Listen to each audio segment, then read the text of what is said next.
It's Nolan.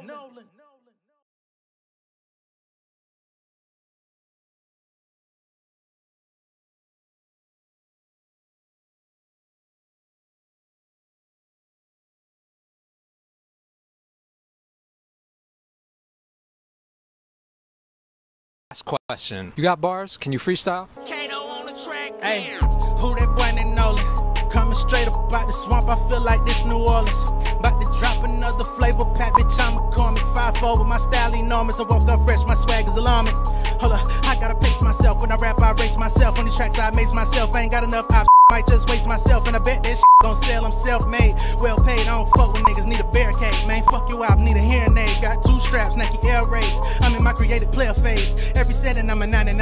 I just signed on the dotted line with my hair looking like Einstein. Flow kill 'em like cyanide. Breaded up, Long John Silver. All cash like a drug dealer with the same teeth on Reggie Miller. Bitch, I need queso, pesos. Brands on me like racer clothes. Too much drip on my A-flow. Pockets feel like egg rolls. Health insurance, no HMOs. Got a new record on HBO, fuck the radio. No military, I'm signing up for Navy Federal. Ayy, they say not to brag, I need to be more humble. A verse, I be going dumb. Like the hoes on no jumper. Keep my calls on airplane, I don't even really need a phone number. Backstage, as a Kurt Amata, hit the jets on the light road runner. I'm that nigga. Ayy, flow on glacier, y'all don't get my nomenclature. Kill the beat, that's Nolan's nature. Watch your tone, my homies on papers of birth styles. Hot like a first down and just spit like a 30 cal. I'm too versatile. Gotta talk money if it's worthwhile. I don't converse with no clowns. Real J Nolan on all social media platforms, man. Check me out, man. Yeah, shout out to Kato. Thank you. What's going on, beautiful people? It's the kid J Nolan here. Welcome back to another episode of Inside the Industry, your #1 source for music, entertainment, commentary, and breakdowns. That video y'all just saw was me with Kato, producer.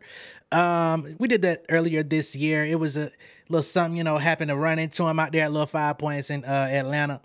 And it was just like an impromptu thing, man. Shout out to Kato, good dude.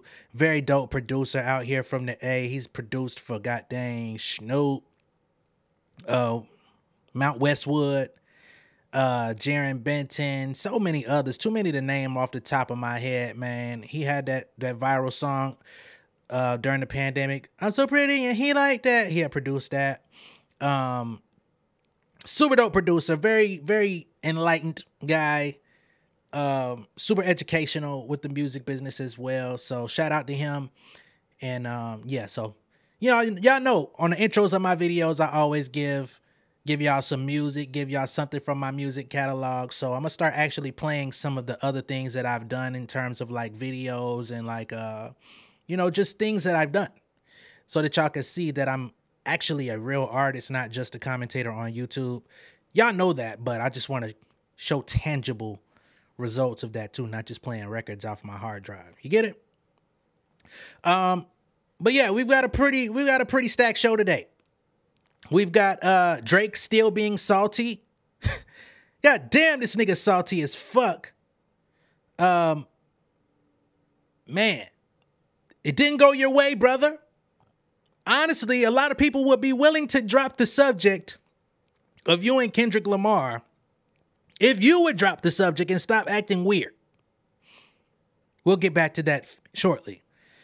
We've got Kendrick Lamar. I don't know if y'all have heard this, but I was perusing around on Twitter the other day and I happened to see that there was a demo of a song between Kendrick Lamar and Victoria Monet that leaked online. I did my due diligence with YouTube. I checked to see if they would flag it if I were to play it for y'all. As of right now, we're good. Doesn't mean it's going to stay that way. If anybody sees this video in the future tense and that part is not included, YouTube came back and they said it ain't okay.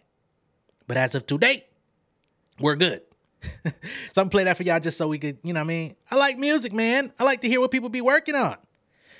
We've also got a new snippet from Glorilla on the heels of coming out. We don't know the date that that's going to come out, the time nor the day, but she's been promoting it for a couple days on Instagram, so I'm sure it's coming soon. We're going to check that out. It's only about 18 seconds worth of music, so that's all good. We've got Foxy Brown being called to be a witness in the Keffe D trial. As we all know, Keffe D is being tried for the murder of Tupac Shakur, and they say that Foxy Brown may have some key information because she was seen in concert with, and when I say in concert, I don't mean on stage. I mean in, you know, around some motherfuckers associated with Keefe D and perhaps Keefe D himself earlier that day. I personally don't believe she's going to give up any information because she's thoroughbred like that, but they trying to see if they could get her. We're going to get into a couple other things of people that are not labeled on the thumbnail. Funk Flex wigged out on Tommy Richmond. Yeah, we're just going to have a really cool talk today. You know what I mean? Shout out to everybody that tuned into my first video that went up this morning around 10 a.m. talking about Cardi B lashing out at the stands and the people that are coming at her being disrespectful. That video, a portion of that video actually got shared by Cardi's friend Ken Barbie today on Twitter. I think that's near about 10,000 views on Twitter coming from Ken Barbie. And I was just basically giving my opinion about the situation. Saying, you know, if you're fans of more than one or two or a few artists, it seems like you get called a glazer. If you like opposing artists that have a problem, it seems like people don't want to accept that. And I was just like, man, get the fuck out of here with that, you know? So if you haven't seen my first video from earlier today, check that out. You can also go on Ken Barbie's page to see the segment of the video that he shared on his page. But I want to make it extremely clear. Just because Ken Barbie, who's associated with Cardi B, shared my video, I'm not a siren. I'm not a messenger for anybody. I don't have a side in the war. I don't wish to have a side. I don't wish to be involved in anybody's beef. I don't inherit my friends nor family's beef, so I damn sure I'm not doing it for artists that don't know shit about me. I want to make that statement abundantly clear. I want you to goddamn print it out, make a post-it of it, send it out to your friends, anybody that feels away. Please understand. I am not anyone fucking messenger. If I can critique my goats, the lambs don't stand a chance. All right? Let's go ahead and get started, shall we? Drake being salty. Drake's been salty for a little minute. Of course, we know he took that massive L to Kendrick Lamar in their battle. We got some good music out of it either way it goes, so I'm happy about that. It was entertaining. It was massive. It's probably the biggest event of 2024 as of yet. It sparked buzz for this potential Kendrick Lamar album that's coming, which we don't know when it's coming. Hopefully we get an announcement at the Juneteenth show. But yeah, Drake's out here acting funny, man. He's out here wearing funny clothing, talking about goats. Don't worry about one-trick ponies. I don't know who the fuck a one-trick pony is supposed to be. I hope that's not aimed at Dot. Because dude's not a one-trick pony. He makes conscious albums. He makes commercially successful records. He's run the entire gamut of the industry, just like you have. You have bigger records, yes, but the margin is not that far. And since this battle has taken place, the margin has gotten even closer. He's on the incline, you're on the D. Pause.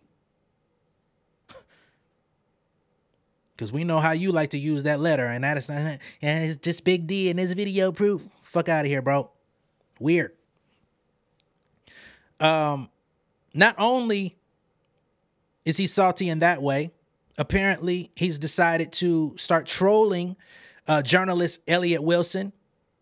Allegedly, I won't even say allegedly. Elliot Wilson came out and said that nigga sent him a goddamn rat emoji, basically in alluding to he believes Elliot is the mole that was sending Kendrick Lamar information. But when we were in the thick of everything, you were out here saying that you purposely planted the information given to Kendrick Lamar. So which one is it, my guy? Is it the braids? Let's hear what Elliot Wilson had to say. He went on the Joe Budden podcast to talk about it. I know y'all don't fuck with Joe. I haven't really been tuning in all that much, but this clip went viral, and I'm going to use Elliot's audio to so he can voice his position on the situation. So here we are. I'm not going to play the video, just the audio. He actually, I'm going to tell you, I'm going to give you the puzzle. He sent me something that I can't say what he sent me, because if I tell you what he sent me, it reflects what he sent me. Does that make sense? Yes. Nigga sent me a rat emoji. Because I think he started to think like Venice, like Kendrick's in Venice, you're in Venice, like he's. But you so thirsty, you not concerned with investigation. Instead, you in that Venice studio, it's a celebration. So I had to view it like I'm just really against him. So when he, I'm mad that fucking music played. YouTube, don't flag that shit, man. My Family Matters, it was just like I was like, yo, you dropping this tonight? He'd be back like, yeah, whatever, LOL, like da da. And then he sent me a rat emoji, and I'm like, I hit him with the 50 cent. I was like, what to say fuck me for? Like blah blah, like. But I didn't like that shit. Don't send me a fucking rat emoji. Okay, I want to say for the record, the Drake Rap Radar podcast 5 years ago, it's the last great rap interview. Fuck anything came after that. So that took a long time to happen because he cut the bag with Apple. He had to talk to Zane Lowe. He didn't want to talk to Zane Lowe. So we went through all these different cycles of things. I'm just like, yo, it's like, I don't know. I just think a certain relationship, I just feel disappointed by the whole shit. I don't know. It just bothers me. Is it fine for it to bother me? Yeah, absolutely. Yeah. It could bother That's you. all. Because y'all was something. Something. Yeah.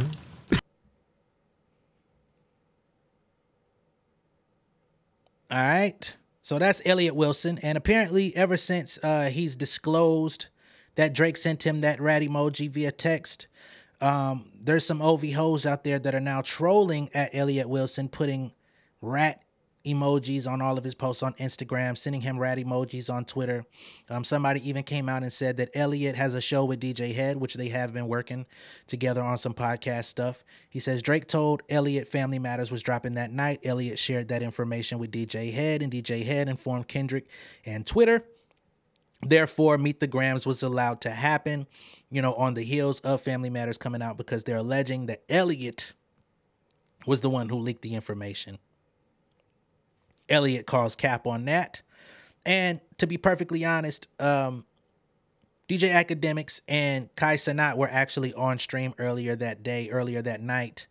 And Wacademics was the one who actually told Kai Cenat live on air with thousands upon thousands of viewers, stay tuned. I'm at a show right now. I'm about to leave and get in position for streaming because something major's finna come. It would be in your best interest to make sure you're ready as well. So if anyone would be the mole, it would be that person that put that information out shortly before the record dropped. Not like any of that shit matters today, but apparently, I don't know what it is with these fans in hip hop. We've been experiencing it a lot on the side with the ladies, but this goes to show you the parasocial relationships with even the men in the industry are unhealthy, because these Drake fans can't seem to accept the fact that their GOAT took a L. It's weird activity. Like, the nigga lost. The nigga got done dirty. The nigga got out-rapped, outclassed, outsmarted, out-strategized. He got outed in multiple ways. All pun intended. But that's what happens in rap beef. When you want to diss, you go back and forth. And I think that's what it's supposed to be, right? The artists go out, they put their best foot forward, they try to get dirty, they try to do whatever the fuck they're going to do. Nobody's gotten hurt. And the motherfuckers that have gotten hurt on the heels of it, it's speculated that that shit is even fake. Right? Fake security team, fake contracts in place, fake everything. Coming from a nigga who's enjoyed a lot of Drake music in my time, but hey, the motherfucker's looking a little funny. Okay? I'm just saying. The same man that you've been dissing for years, particularly earlier this year, Joe Budden, he says that you were contacting him in the midst of the beef. Y'all were going back and forth, speaking, texting. All of a sudden, you don't want to reach out and chirp back no more.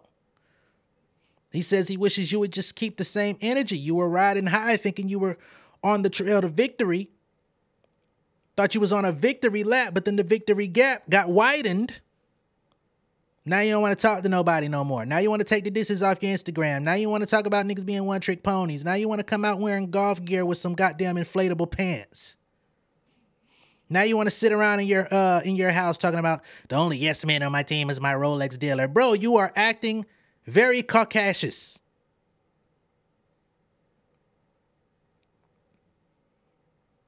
Okay? And this is, again, from somebody who's enjoyed a lot of your music throughout the duration of your career. I've not enjoyed a lot of your music too, but that just goes to show how much of that shit you done dropped. You've been very prolific in terms of your releases, staying consistent, always representing and giving music for the fans, going on tours, doing your you know what I'm saying? Sticking to your release commitment. You've done so. But shit is looking weird. Okay? That's all I'm saying. And being salty out here doing fucking still sneak dissing, still putting up cryptic posts, still doing this type of shit only makes you look worse. It only makes you look like you can't accept the fact that you took a L and you took the L. Everyone knows you took the L. You admitted basically to taking the L in your own song. What the fuck is wrong with you, bruh? You got 400 M's from Universal. You probably should have never even took on this challenge. Should have rolled your wave to the goddamn yellow brick road and nobody would even be talking about none of this shit. It would have never, you know what I'm saying? You should have taken the boring route instead of the scenic. You should have took the direct flight to your destination. You probably could have had about 5 good singles out by now. Motherfuckers would have looked at that Sexy Red record a lot differently. It wasn't all that great, but the perception on it would have been different had you not been in this battle. You know what I'm saying? This whole shit, your whole year, perhaps the rest of your career would look differently had you not accepted the challenge. I commend you for doing it, for stepping up like a warrior and at least sharpening your blade to say, you know what, niggas want to test my skills. I'm getting in the fucking gladiator ring. I commend you on that shit.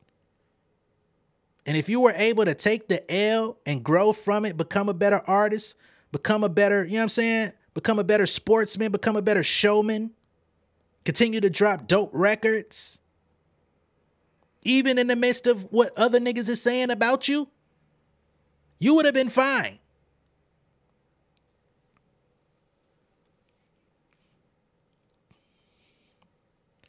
And I don't want nobody saying, hey, J Nolan, let it go. You still talking about this? This nigga still talking about it, goddamn. I wouldn't have shit to talk about if you wasn't talking about it.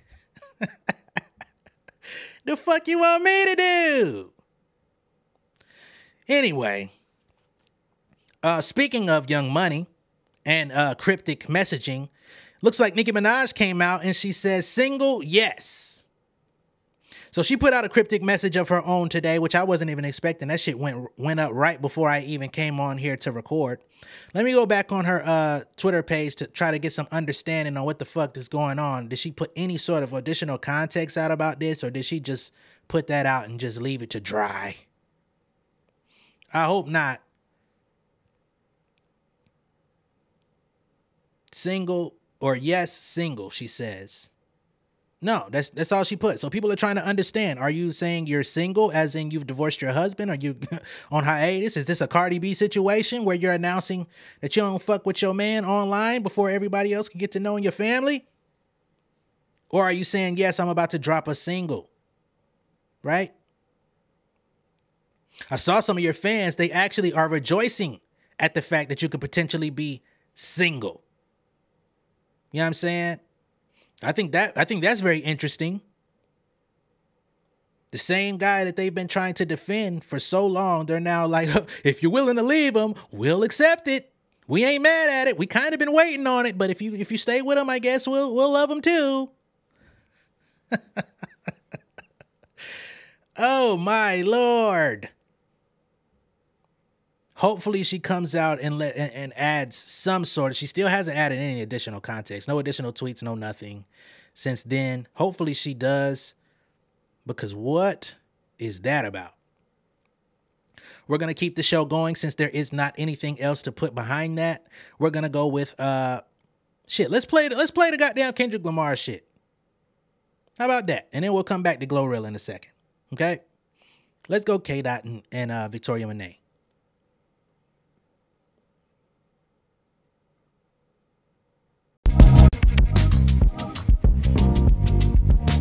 They don't know us, no way. They don't know us, no way. They don't know us, no way.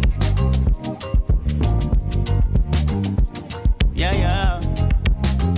Hey, woman. Hey, woman. I'm a vigilante on the wall. Waiting on you like a mannequin. I'm hoping I can handle it. I'm there when you call. Put it on me and I'm panicking, but open for the challenges. I wanna see it all. We can even duck the cameras. Nobody in our business. They don't need to be involved. Fucking up a good thing, a phenomenon. What we could bring. God gave us water. God gave us trees. God gave us a dry land. God gave you and me. God gave us the moon and the sun. Even gave his only son. God gave us the good with the bad. And God gave you the proper tools, yeah. Every time you come around, blessed. I just wanna take something down, blessed. Thank God right now, blessed. You on my mind right now, blessed. Can I get away? Sliding, sliding, sliding, sliding on you. Big blessed, big blessed, big blessed, big blessed. Tell by the way I walk, I put the moon down just to wear it on my back for you. And Queen Bee is what you call me. But I'm not a queen, I'm a goddess. And I got a big B on my chest for big bless. I'm wearing a Protect and I call it respect. The collar flipped up so you can't see my neck. Ain't no complaints, complain on my jet. Blue talk, we don't see no ceilings, we too saucy. Catch me in the building with the two lobbies. Sweeping up deals like a moonwalk, moonwalk. Catch me sliding, sliding, sliding, sliding on you. You know that God gave us water. God gave us trees. God gave us a dry land. God gave you and me. God.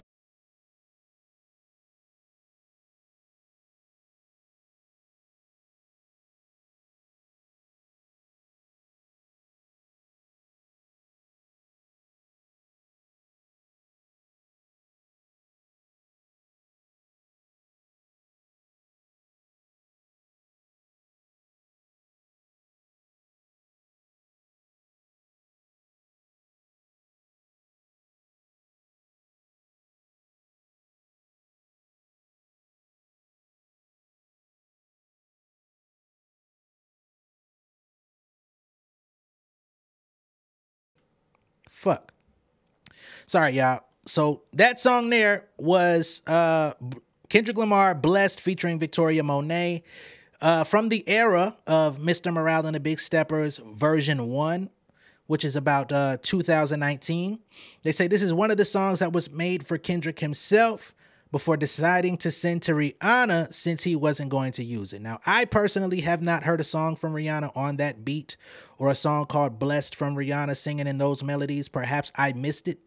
You know what I'm saying? Maybe I'm tripping. Maybe I've been somewhere under a rock. If y'all have heard the record, let me know. I have not. But I would have loved to hear this record come out between Kendrick and Victoria in fully mixed, fully mastered. It definitely would have been a nice record for, you know, kind of radio-ish, mainstream, little pop appeal. You know what I'm saying? I think it would have been nice to add that to the catalog of Kendrick Lamar hits.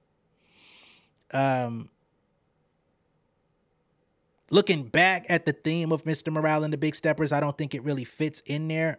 It would have had to have been something at the end of the album, you know what I'm saying? Because what Kendrick tends to do with just about all of his albums is they always kind of end in gratitude. Just about all his albums end in gratitude. From Good Kid, Mad City, you know, it ended with real. I'm real, I'm real, I'm really, really real. You know what I'm saying? Like every album on some DMX shit, it's not necessarily like gospel, but he ends just about every album with the song thanking God in some form of gratitude. It's one thing that actually drew me into Kendrick Lamar as a fan, because when Good Kid, Mad City came out, I was on my way out from being like this super, I wouldn't say religious, but I was definitely a little bit of a Bible thumper at that time. And I was kind of coming out of that phase. And at the same time, trying to navigate my space with secular music and whatnot. So I was like, dang, this is a dude that's actually walking that line very well. Like, he's being himself, but he still has no problem showing his love for God. Like, that's fire. So yeah, man, I think it could have been at the end, but again, when you listen to the texture of that album, it doesn't really fit. Nonetheless, let me know what y'all think of that particular record with Kendrick and Victoria Monet. Hopefully they spin the block and do something again in the future. That would be nice. That would be fire. The collab I never knew I needed. You know what I mean? All right.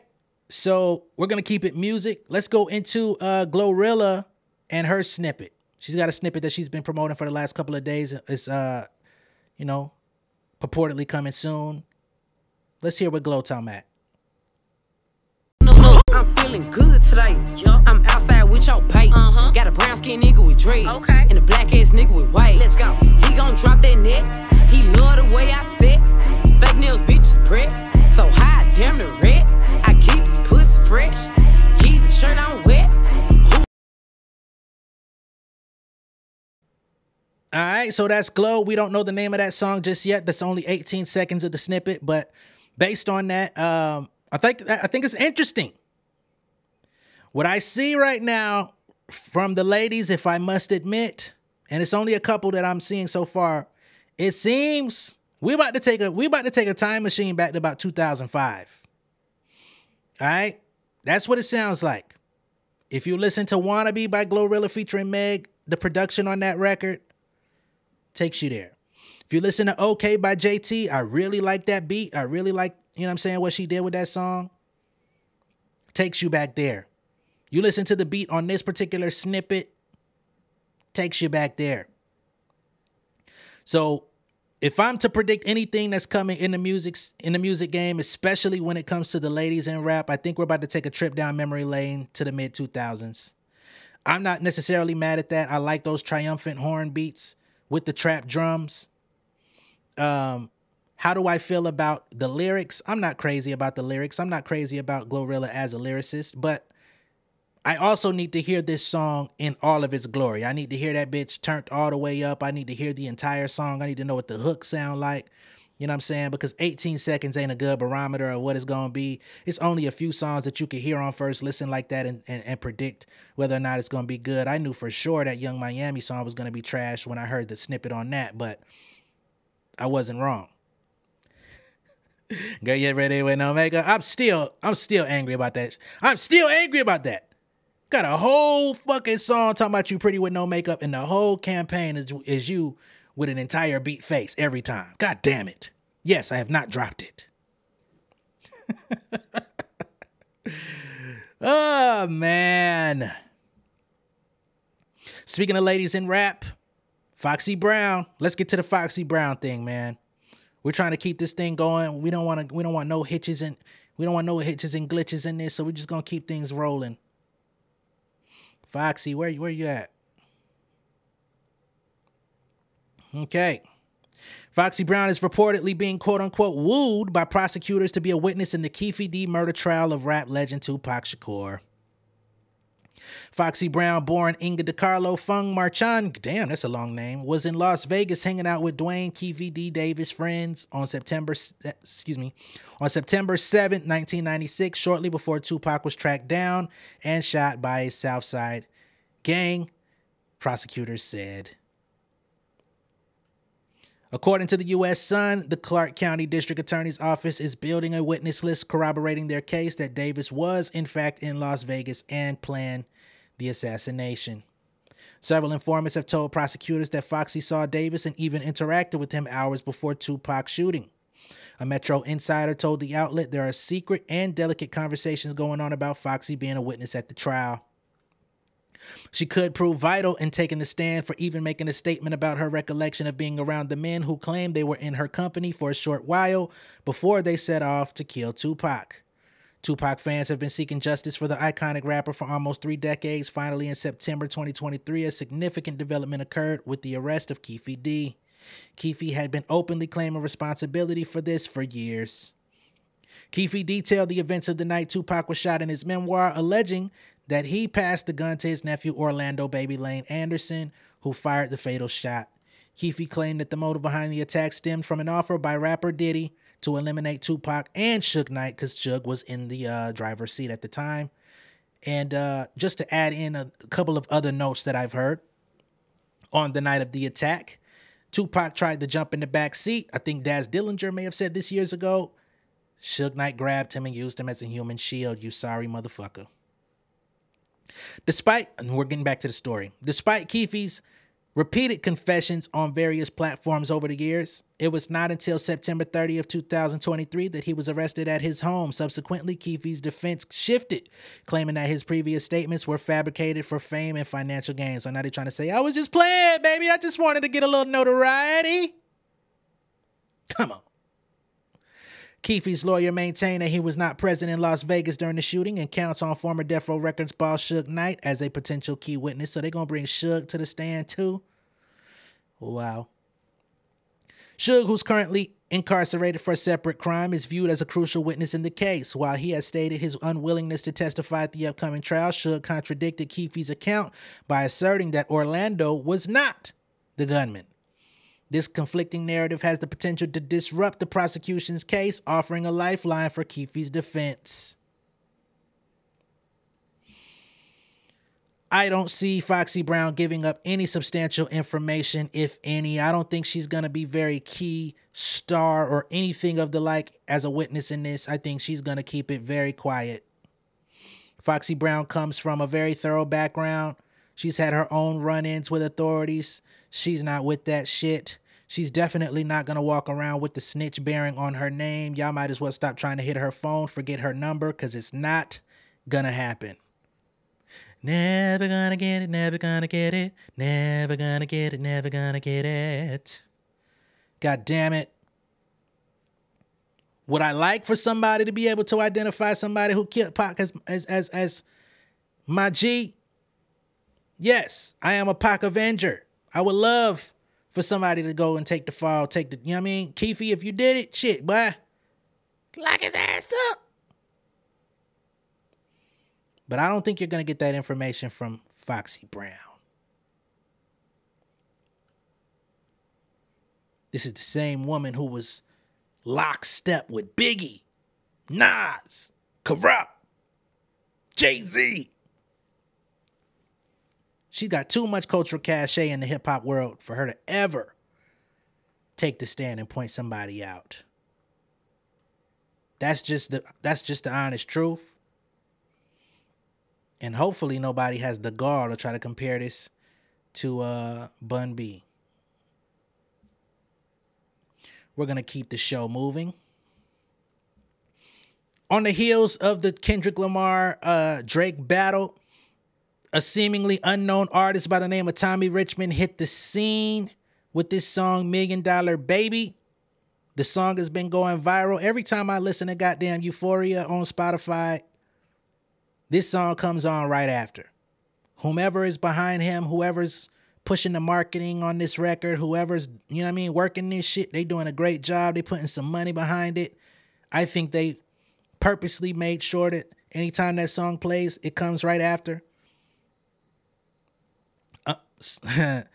I like the record, by the way. But somebody who does not, Funk Master Old Ass Flex. Good God, let's hear what Flex had to say about this. Let's get to it. What the hell could this nigga be talking about? What you want to hear. But remember, if you're someone that likes this song, you are a clown. What song you talking about, Flex? This song, I don't know what the rest of his songs sound like. I don't even know who Tommy Richmond is. It sounds like a shoe store. Yeah. Now we're gonna document this hot garbage. We're gonna play it though. I know you.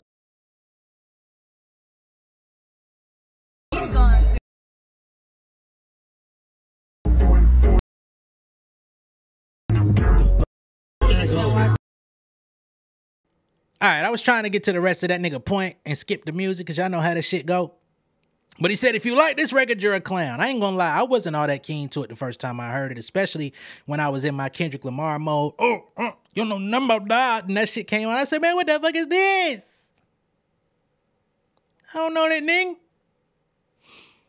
But once I kind of came down, I listened to it. I was like, you know, this record ain't that bad. You know what I'm saying? I saw people talking about it. I saw the hype. I saw all the A&Rs on Twitter that was hyping it up. Like, yo, this Tommy Richmond is going crazy. This $1 Million Baby, $1 Million Baby, $1 Million Baby. That shit had me thinking about the goddamn movie. I said, damn, where the fuck? We got a sequel? Next thing you know, this shit start going crazy, right? So apparently, Tommy Richmond is an artist from Virginia. And I've seen some people also draw some comparisons with his falsetto and his production style to Brent Faiyaz. There's some people that's saying that Tommy Richmond is trying to bite off of Pharrell and Nelly because he's got another snippet out for another song that's definitely kind of got some Nelly influence in it. I wouldn't say he's biting. I would just say he's reimagining that sound. We get reincarnations of every successful artist every 7 years. If not less than that. Somebody's going to reinvent the wheel on something that worked in the past. They're bringing True Religion jeans back. They bringing Baby Fats back. You thought they wasn't going to try to bring goddamn Nelly flow back? At some point? Come on, man. But again, he's being compared to Brent Faiyaz. We spoke about Brent the other day on this channel and his independent journey. Well, guess what? Tommy Richmond actually works with Brent Faiyaz. As a matter of fact, Tommy Richmond has signed, Brent Faiyaz has signed Tommy Richmond to a publishing deal. How about them apples? All right, let's go.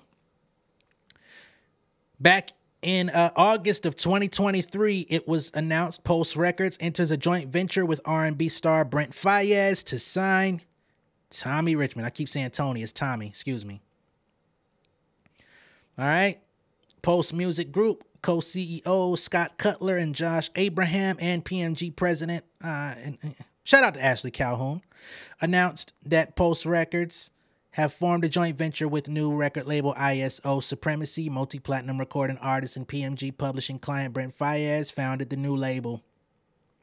PMG and Faiyaz have signed Tommy Richmond to Post Records through the deal. Richmond is opening on Faiyaz sold out F the World is a Wasteland tour.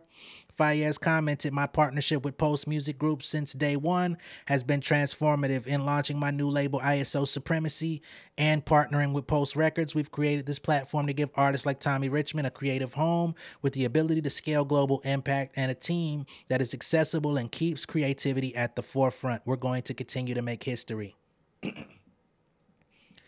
For those of y'all that don't know, and I don't expect you to, Post Records, aka Post Music, they're one of the biggest publishing companies in the world. They don't really stack up when you put them next to Sony, Universal, etc., but independently owned, one of the biggest. Okay? Now,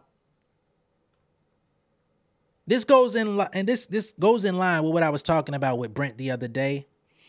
The moves he's making to set himself up for the future. His manager, Ty Baisden, came out and said he has a plan with Brent Faiyaz to generate over $100 million in revenue by 2030. Independently now. No record deal. Got some publishing money. He's got a partnership with United Masters.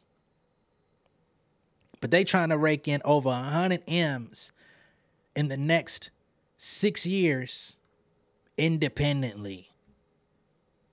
And I believe they may just achieve it. Okay? So, I told y'all about Ty, but I'll give y'all a quick little overview.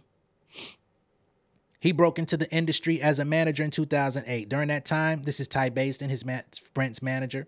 During that time, the native Atlantan also closely observed successful creative business partnerships, including Disturbing the Peace Records with Ludacris and Shaka Zulu, along with Grand Hustle Records with T.I. and Jason Jeter. Given the tenuousness of most manager-artist relationships, Baisden wanted to apply that collaborative model to the right act. He said, I was like, I got to find an artist that will want to partner with me where they deal with all the creative and I deal with all the business. Then we can build a company together and we'll be protected because the company is our protection. In 2014, he found an ideal artist partner in Brent Faiyaz after discovering him on SoundCloud. He says it wasn't an easy thing. I had executives telling me, don't partner with artists, that's dumb. And I had artists thinking, no, I'd rather do something with a major label. Brent was the first artist that really believed in the overall process of that type of partnership. Again, I actually know Ty, met him early on. I used to see him all over the city here in Atlanta. He had an artist by the name of Forte Bowie, who I'm really tight with. We've done music together, all that good shit. So to see him come up and turn this thing into a generational wealth play with Brent is dope. Always good to see one of your own come out on top. Now, I would love to know what this plan for 100 mil is. He says, 2023, Faiyaz's F the World is a Wasteland tour grossed over $5.3 million and sold 68,000 tickets over 18 shows, according to Billboard Box Score. That's major. To do that on your fucking own and rake in $5 million, sold 68,000 tickets. Your damn self. Whether or not I like this nigga voice don't mean shit. He need to be talked about a lot more. Okay. He says, I don't manage artists. The skin that I have in the game is seeing another black man be successful in whatever they want to do. Again, that's because they're partners, not a typical artist manager situation.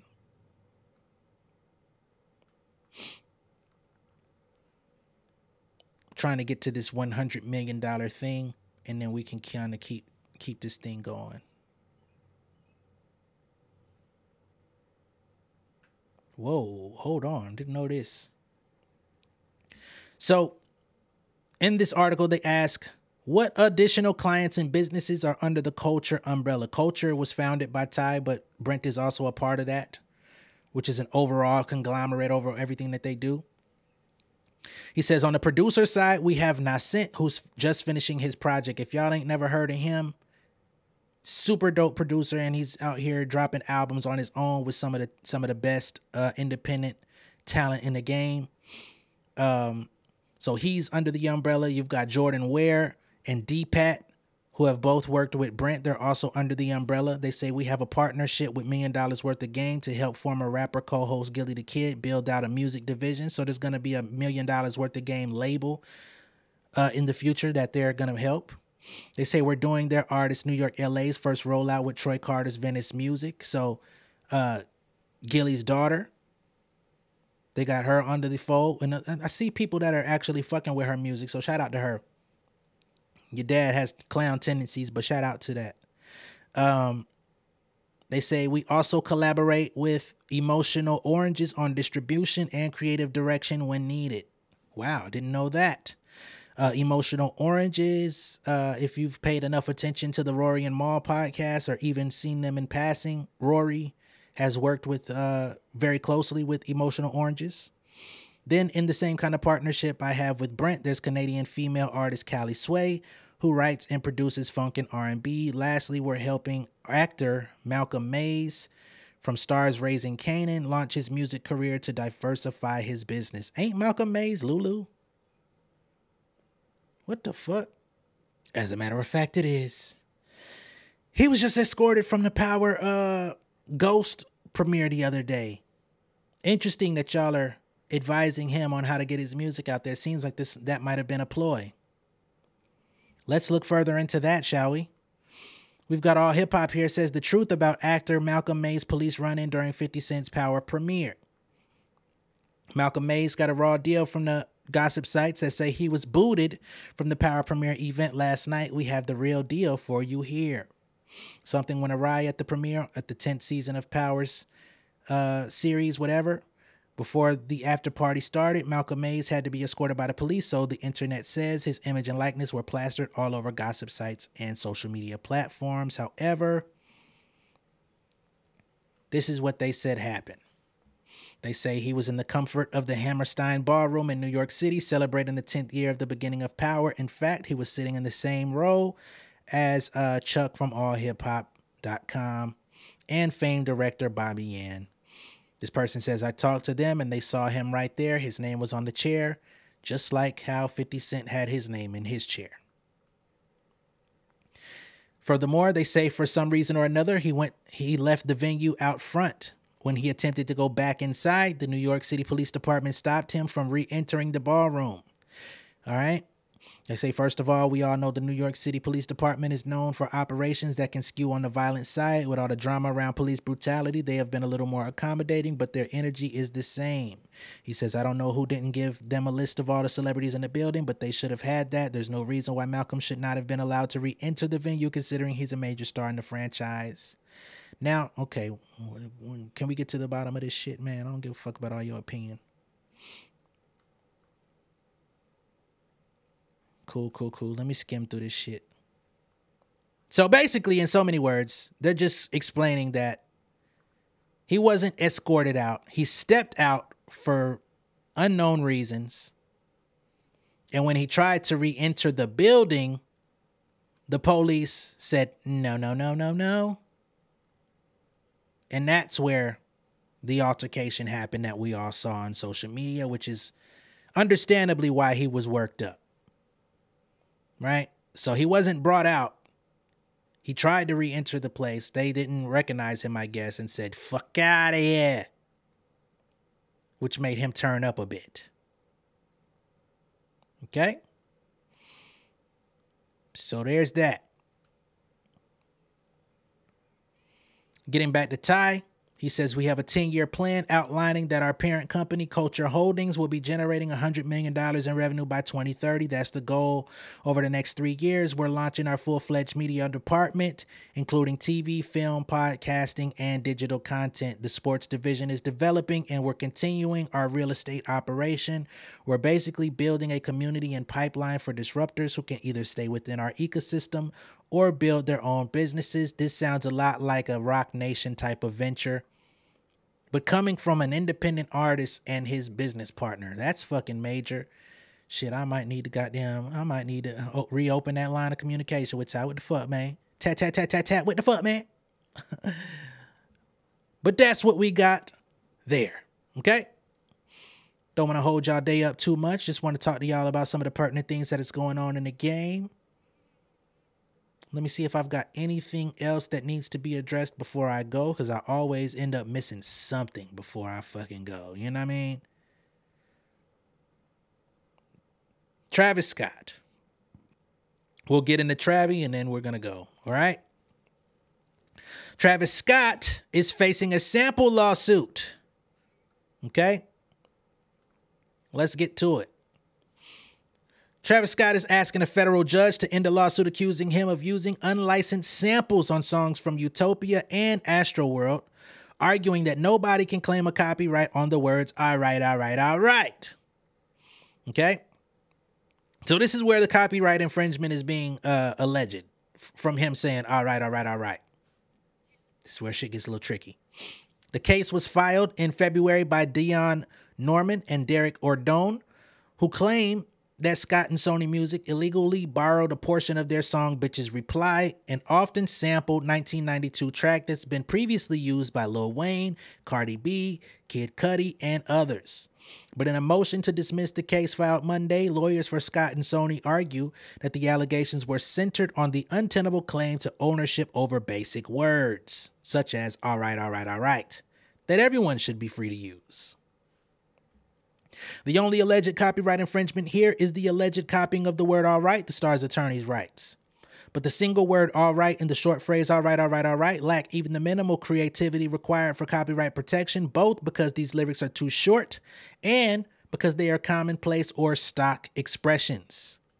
Released in 1992 by DJ Jami, Bitches Reply has reportedly been sampled or interpolated in dozens of songs, including tracks by Megan Thee Stallion, Drake, and Outkast. Most of the samples have come from a staccato burst of the word all right shouted 9 times at the beginning of the song, such as, hey, yeah, all right, now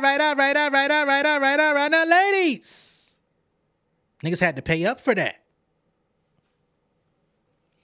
That's tough. Very tough. And honestly, if you could create a song and create some sort of copyright around a motherfucker doing that, and you gotta pay up for it, but I need to start making copyright friendly songs. I'm making the wrong songs here, folks. Inside the industry, I need to start exploiting some of this shit. God damn it. Wouldn't have to be on here every day. Do a couple videos a week, create some copyright friendly songs, file some lawsuits on these bitch ass niggas. I'm playing. Norman and Ordone, who say they co-wrote DJ Jimmy's song and own the copyrights to it, claimed in their February lawsuit that Scott sampled from that portion of the track twice. First in his 2018 song Stargazing off the Astro World album, and again on his 2023 album Utopia for the song Till Further Notice. I had to actually go listen to the DJ Jimmy record. So y'all remember Chicken Head by whose song is that? Project Pat with Gangsta Boot? And was LeChat on there? I don't remember. But all right. Chicken, chicken head. That record with that whole all right shit, that has been sampled in a lot of people's stuff. It's been sampled a bunch of times. I didn't know that that's the exact joint. I had to go pull it up. So now I'm seeing what's going on, right? And it sounds to me, these goddamn bounce artists is about to cake. They about to fucking cash in on hip hop, trying to resurface all these goddamn bounce vibes. Y'all saw the goddamn we talked about that Beyonce shit with Big Frida and how them niggas pop back up and say, hey, y'all sample my shit. That nigga been sampling our shit and never paid up. Now y'all want to give Beyonce clearance to it? Nah. Now we got DJ Jimmy coming out saying, all right, the time is up. You're going to have to pay up, nigga. You done did this shit twice. All right, so I went and listened to Stargazing by Travis Scott. Yeah, nigga, you're going to have to pay up, most likely. Maybe not for sample, but for interpolation, yeah. Second half of Stargazing, he does the all right, as an ad lib. You know where you got that from, nigga. Just pay up. Astro World is an extremely successful album. You made millions out that motherfucker, man. Pay up. Not to mention, when you go to Till Further Notice, in the fucking intro, there's a all right.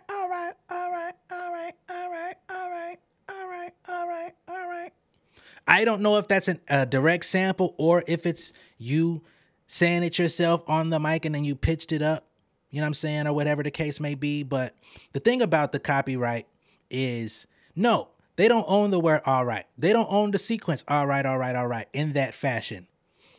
However, an interpolation also includes using words or melodies in tandem that already have been done by another artist. So yes, under that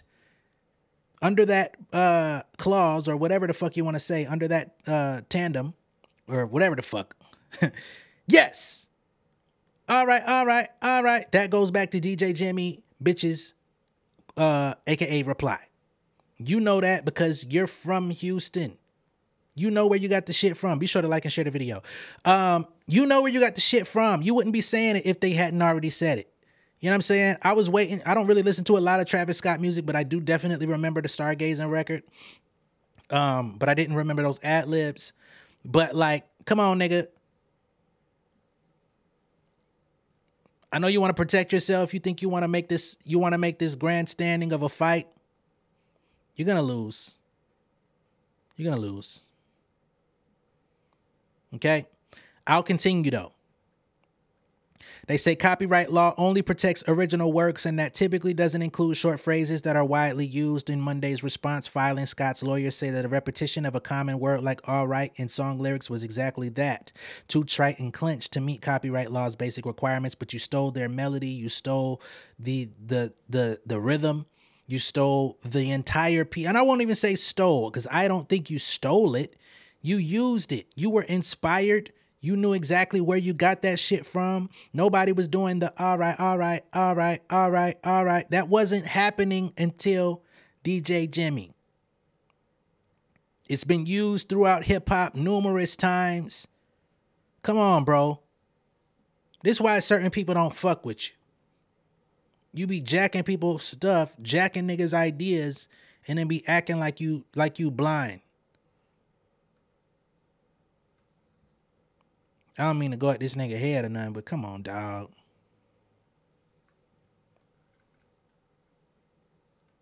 But that's the show for today on this one, all right? Much love and respect for everyone that viewed in.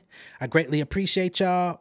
Big shout out to everyone that tuned into the first show of the day. Shout out to Kempire before the shout out. I appreciate it. But again, understand I am no one's messenger or siren. Shout out to all the new subscribers that are coming on the heels of that. And I will catch y'all on the next one. Much love and respect. Be well. Be merry. I hope that y'all enjoy the remainder of your day. And of course, I'll probably see y'all tomorrow with even more news.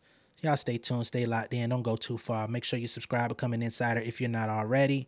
And I will see you all shortly. Peace. King of my city in cul-de-sac. Coming out swinging like soldier rag. Leading my people like quarterback. Boy, I study this shit, I'm an almanac. Had to get up and grind. Knowledge is booming, I'm here to apply. Came with the chip and the dip, it just single the mind. We finna do more than survive. I need my check. Spinning the block for the Gouda. We hitting the jeweler to flood out the net. We don't do beef on computers, I'm straight out the sewer. We come when you rest. Niggas be looking perplexed, so keeping my foot on their neck. No map, I trust my gut for the quest. But drama, I'm fully abreast. I was ready for years and they doubted me. All of a sudden they tell me they proud of me. I been dropping these haters like calories. Cross them out, I came back with some boundaries. Stand for my honor, but too raw, no corner. Packing the stick with a drummer. When I catch my bad, won't fumble. I done came too far to be humble.